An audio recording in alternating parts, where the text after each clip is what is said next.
Let's go. All right, so we're going to create a new session. We have launched Pro Tools.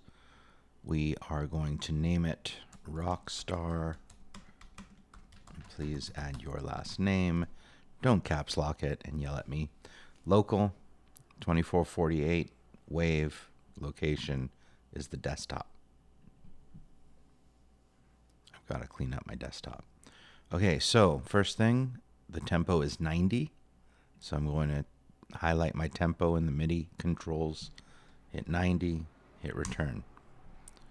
I will go ahead and make a click track so I have something to refer to. I'm going to go ahead and make a stereo master fader because you always need one. And then I'm going to import the audio file of the actual song. So I'm going to import audio file, import audio. I have placed this, or it is in my downloads folder somewhere. If I look by a list and I look, no, not today. What is it called? Yes. Okay. So you're going to find, oops, where'd it go? And we're going to copy. Remember to always copy for the most part. It just helps kind of keep your sessions together. Want it to go to a new track. Okay, so this is really just as a reference to be able to go back. You can see how the song is structured, its arrangement. This is when everything's going full fidelity. Then it goes down into some kind of filtered version of the same thing here and there. We may not do that part. All right, so I'm going to keep this muted for now. I just want to start putting my session together. So I'm going to make, for the moment, 3 stereo instrument tracks. I am thinking about double-clicking on the nameplate, drums, hitting next, guitar, that I will always abbreviate as GTR, and 808. All right, for the drums, I actually don't have a particular drum kit in mind yet, but because I do want that snare drum, I just like it so much. I'm going to type in the. I'm going to go back to the realist. Nope.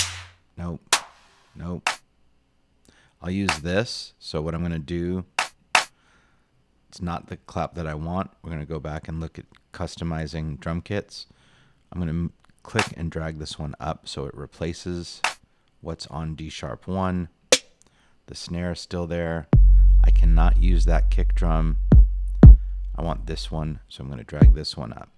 Okay, so I'm going to use this. No.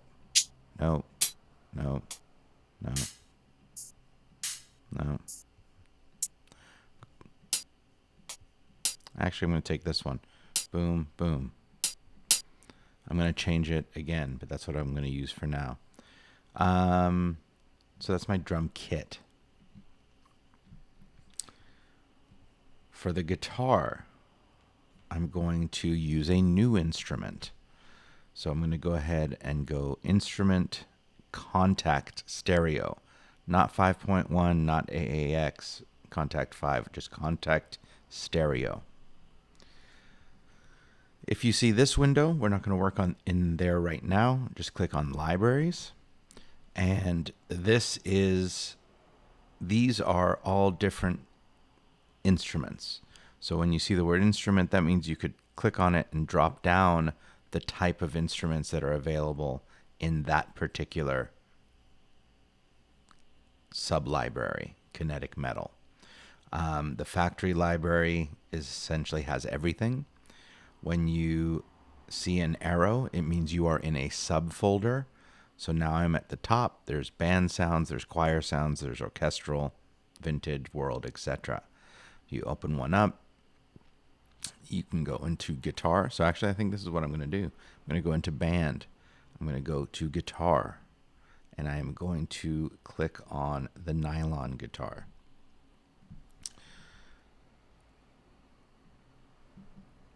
And that will give me this sound.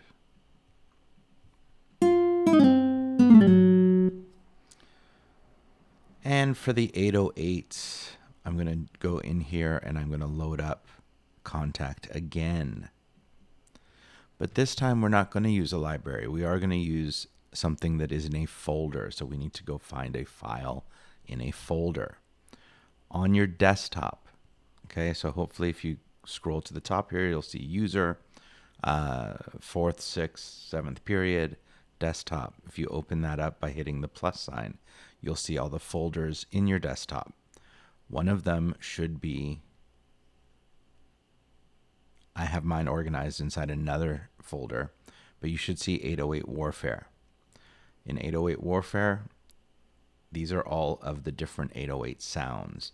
If you click on Clean 808, it sounds like this. If you want to navigate through the sounds, come over to this arrow. Don't double click on another one.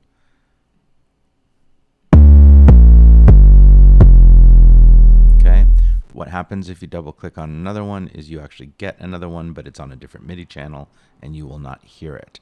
You will just continue hearing the one up here, but you can navigate this way. All right, so that's basically all the sounds we're going to use. Usually, I like to start with drums, but in this case, I'm going to start with the guitar part. But let's just leave this as a separate video.